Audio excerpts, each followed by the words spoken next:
Why there is an increase of terrorism in Turkey? Since 2015 in Turkey, more than 1,000 people have lost their lives because of terrorist attacks. Reason 1.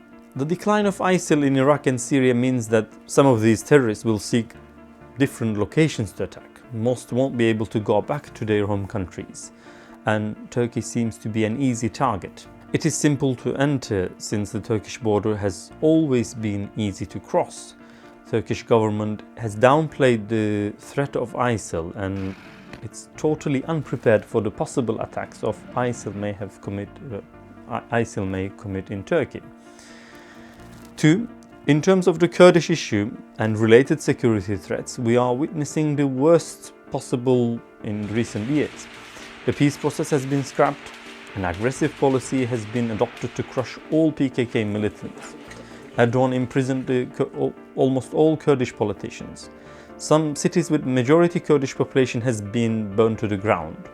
All these recent issues has increased the PKK violence as a retaliation in major cities. 3. The number of migrants has increased rapidly, and Turkey is not good at keeping records of it. There may be some members of al-Nusra, which is known with its affiliation to Al-Qaeda, and others who may have come recently after the Aleppo siege, and they may cause trouble. 4. Pre-existing threat levels have increased further while the defenses are at their worst in Turkey. Let me start with the beginning. In 2013, some very serious corruption allegations surfaced, implicating Erdogan's son and 4 senior ministers. But Erdogan claimed that this was a setup and started to purge the police force, especially the qualified anti-terror police and intelligence units. He replaced thousands of them with some other policemen, and let's just say there hasn't been any corruption allegation implicating a government party official or Erdogan's family since then.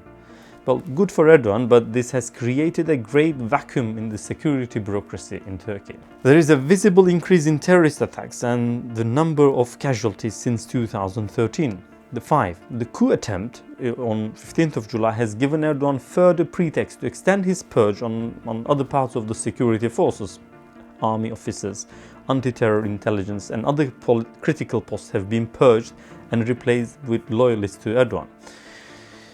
Turkey then decided to attack Syria. They needed some, sacked pilots to take part in even air assaults. 6. The new security officials are not vetted thoroughly, as the Russian ambassador's murder has proved. There are some extremist sympathizers who have managed to find a post in the police force. Erdogan himself has recently changed his police protection staff following the ambassador's murder. So this is serious. 7. Turkey is under the state of emergency, but Erdogan uses his powers to arrest his political opponents, journalists, and even Twitter users rather than avoiding a terrorist walking into a nightclub, armed to the teeth, killing almost 40 people and being able to run away.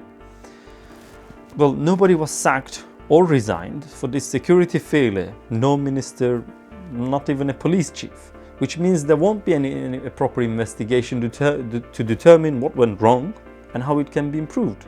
Which means nothing will change. Turkey will remain increasingly vulnerable for terrorist attacks. We won't learn any lessons from this. 8.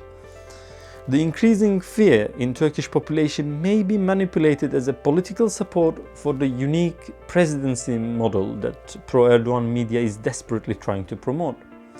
You see, fear makes people give up their rights in exchange of security. The proposed changes, however, gives Erdogan an immense control over the government, parliament, judiciary, higher education, even civil society. These are the main reasons why I think terrorism threat in Turkey is on the rise. Thank you very much for listening, and please join me in the discussion. Do you agree with me or not? And what do you think? Thank you.